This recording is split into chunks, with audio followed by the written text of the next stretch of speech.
we reaffirm an indisputable constitutional fact that President Bola Ahmed Tinubu, GCFR, is the President and Commander-in-Chief of the Armed Forces of the Federal Republic of Nigeria.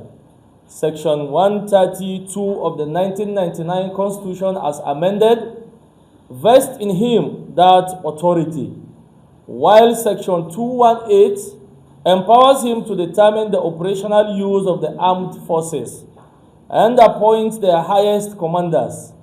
Consequently, the responsibility for appointing, directing, and retaining the leadership of the nation's security architecture rests solely with the President, free from external pressure, political manipulation, or vested interest.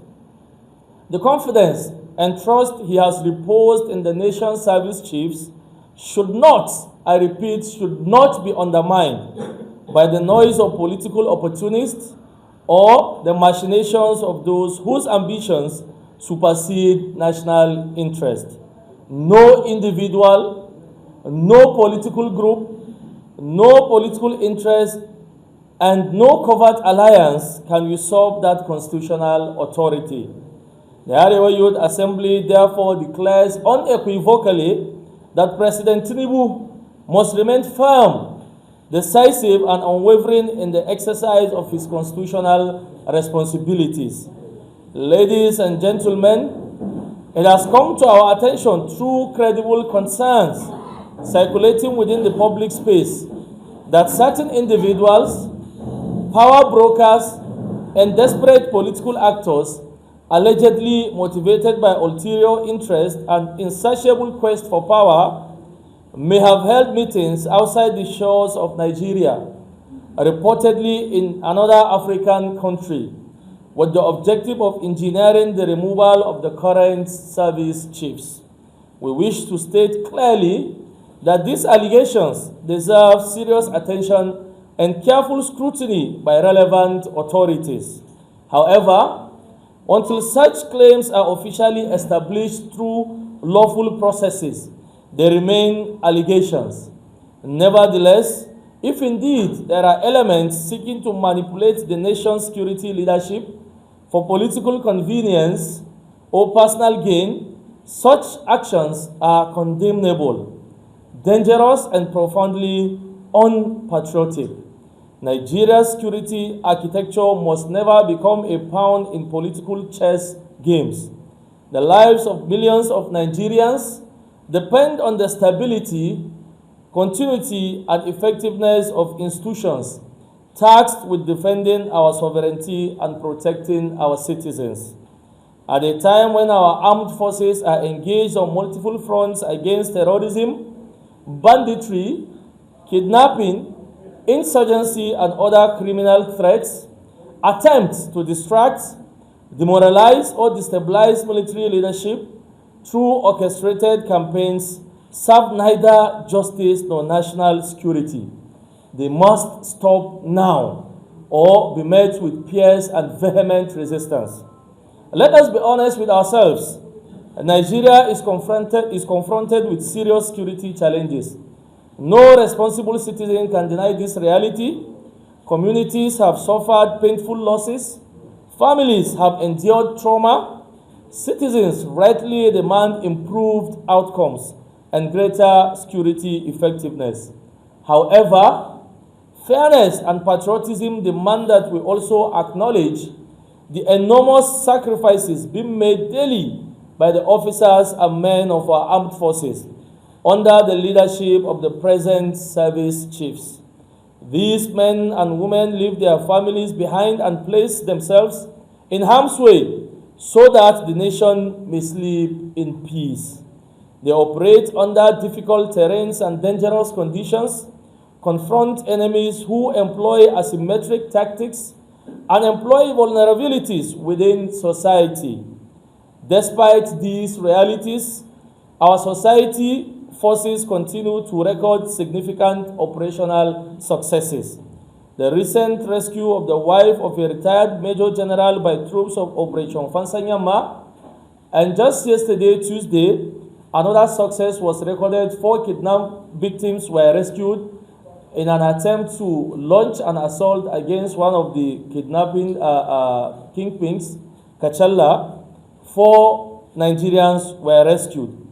These and other successful operations conducted across different theaters of operations demonstrate commitment, resilience, and an unwavering determination to confront the enemies of our nation. While there remains much work to be done, it will be both unfair and counterproductive to ignore these efforts or diminish these achievements. The answer to our security challenges does not lie in endless speculations, political grandstanding, or the sacrifice of the dedicated commanders on the altar of expediency. The answer lies in strengthening our institutions, providing our armed forces with the resources, intelligence, equipment, and policy support required to succeed. The answer lies in unity of purpose, in encouraging those who bear the burden of defending our nation rather than weakening their resolve. Accordingly, the AREWA Youth Assembly calls on President Bola Ahmed Tinubu, GCFR, to remain resolute and steadfast. Mr. President, do not yield to whispers designed to sow discord between you and your service chiefs. Do not permit those driven by selfish ambitions to dictate the direction of national security. Stand firmly behind your service chiefs, strengthen their hands, empower them with the support they require within the bounds of law and accountability. Allow them the continuity and confidence necessary to complete the difficult task before them. We also call upon Nigerians, irrespective of ethnicity, religion, or political affiliation, to rally behind our armed forces. Do know that security is a collective responsibility. Citizens must continue to provide credible information to security agencies, support lawful initiatives aimed at restoring peace, and reject narratives intended to divide us. United we stand, and divided we fall. Nigeria shall overcome every challenge confronting her.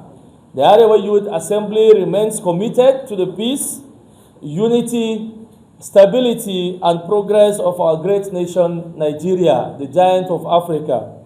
We believe in Nigeria, we believe in the resilience of our people, and we believe in the professionalism of our security chiefs and the armed forces. May God continue to bless the Federal Republic of Nigeria, and thank you for listening. Armed forces have sacrificed their life for our safety.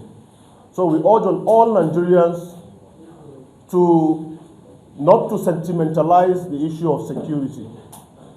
The government is doing everything humanly possible to restore peace and sanitize the bushes and all those areas that stands as hideouts to the bandits and any form of insurgency.